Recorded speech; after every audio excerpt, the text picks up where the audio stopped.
Judith Mergui pour sa chronique Son billet. Bonjour Judith. Mais bonjour Christophe, bonjour messieurs, vraiment. Nous sommes le 25 novembre, journée dédiée à la lutte contre les violences faites aux femmes.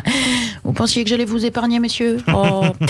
Non, d'autant qu'avec mes origines marocaines, moi je maîtrise bien le sujet, la violence sur les femmes. Là-bas, c'est un art ancestral, transmis de génération en génération dans cette région.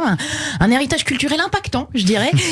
Vous avez pas vu l'expo à l'Institut du monde arabe, la poterie berbère, il y avait tout, la gastronomie aux 1000 saveurs, du délicieux couscous au beurre, à l'œil au beurre noir, de la maîtresse de maison. Très belle rétrospective, vraiment, c'est éclaté.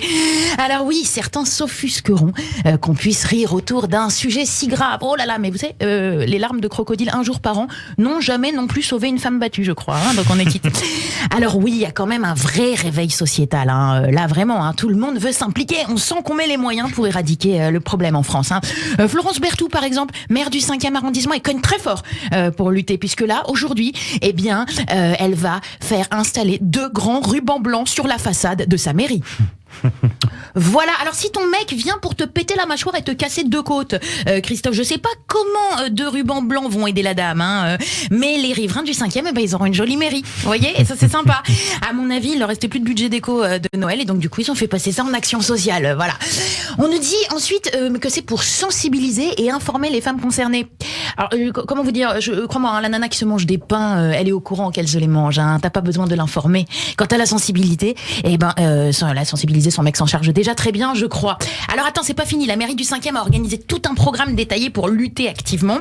Alors on aura une distribution de petits rubans blancs symboliques tout au long de la semaine pour chaque événement organisé par la mairie. Là, pareil, à mon avis, tu sauves aucune femme. Mais alors, par contre, au Club Med, en montrant ton bracelet blanc au bar, peut-être qu'ils te fileront un coca gratos, quoi. Voilà.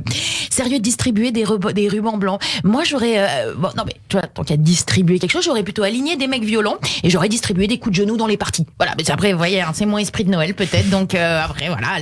Mais ça défoule, du coup, en même temps. Non, pardon. Parfois, on a quand même du mal à comprendre. Vous vous souvenez de cette campagne, messieurs ? D'ailleurs, je dis messieurs, mais c'est parce qu'il n'y a pas de dames là avec moi autour de cette table. Ne croyez pas que j'en veux à ces messieurs, ils n'ont rien fait. Mais non, messieurs, je disais, vous vous souvenez de cette campagne ? Il fallait se dessiner un point au feutre noir si tu étais battu ou en danger. C'était une manière de lancer un SOS. Ça avait comme ça tourné sur les réseaux sociaux. Alors c'est un peu tricky quand même, c'est vrai, parce que moi j'ai voulu sauver une nana de son destin, sauf qu'elle n'était pas battue, c'était des comédons. Voilà, elle avait juste besoin d'un bon nettoyage de peau. Donc non, c'est compliqué. Non, alors voilà, faut pas toujours se mêler non plus, quoi. J'ai longtemps voulu comprendre comment un homme pouvait être violent avec une femme. Et puis il y a ce proverbe qui m'a mis sur la voie, je sais plus si c'est Joe Star qui avait écrit ça. Bats ta femme, si toi tu sais pas pourquoi, elle le sait. Voilà. Alors du coup, non, je pense que les hommes ont une plus grosse masse musculaire et donc ils l'utilisent parfois contre nous.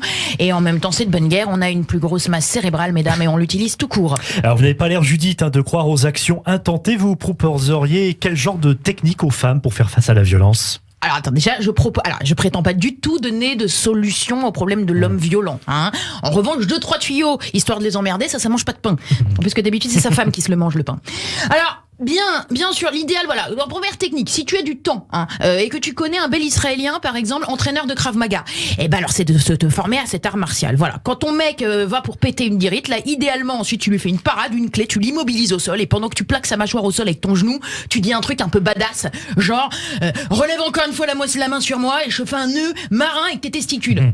Bon, voilà, mais ça, c'est si t'es très en forme ce jour-là. Si tu es moins audacieuse, ou moins souple, il y a l'esquive, la technique de l'esquive. Alors là, quand tu sens que monsieur va péter son câble, tu te cales devant un mur bien dur, une surface bien tranchante, par exemple, et quand il va pour mettre la droite, bim, esquive. Si son poignet vient s'écraser sur le béton et que t'entends un os cassé, tu gagnes 12 points. Si tu fais ça en te calant, non pas devant un mur tranchant, mais devant ta belle-mère et qui lui pète le pif à elle, alors là, c'est 50 points bonus, non, mais vraiment. Sinon, il y a toujours les rubans blancs de la mairie du 5e, voilà. En fait, je vais te dire un truc, si tu regardes bien, madame battue, tu es finalement devenu sa chèvre émissaire à monsieur. Monsieur, en fait, il se contient la journée au travail, sur la route, avec ses amis, en public, avec son boss. Et puis une fois rentré, là, toutes ses contrariétés va les défouler sur toi. Et il t'a tellement conditionné que tu crois que c'est normal, toi. Et pourquoi est-ce qu'il s'arrêterait ? face à lui, il n'y a plus qu'une personne qui a perdu confiance, qui a peur et qui se culpabilise même. Alors, un joli paillasson sur lequel il a plus qu'à s'essuyer ses godasses. Et si on inversait le rapport de force? Je sais pas. Prends une belle photo de lui dans une posture délicate ou les captures d'écran de son historique YouPorn, et puis menace de l'envoyer à son patron. Il va continuer de se croire tout puissant, tu crois?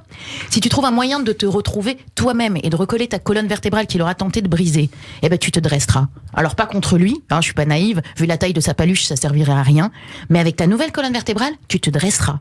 Juste pour toi, juste pour avoir la force de quitter tout ça et d'accéder au bonheur. Parce qu'après tout, madame, si tu connais vraiment un bel Israélien entraîneur de Krav Maga, barre-toi avec lui et sois heureuse.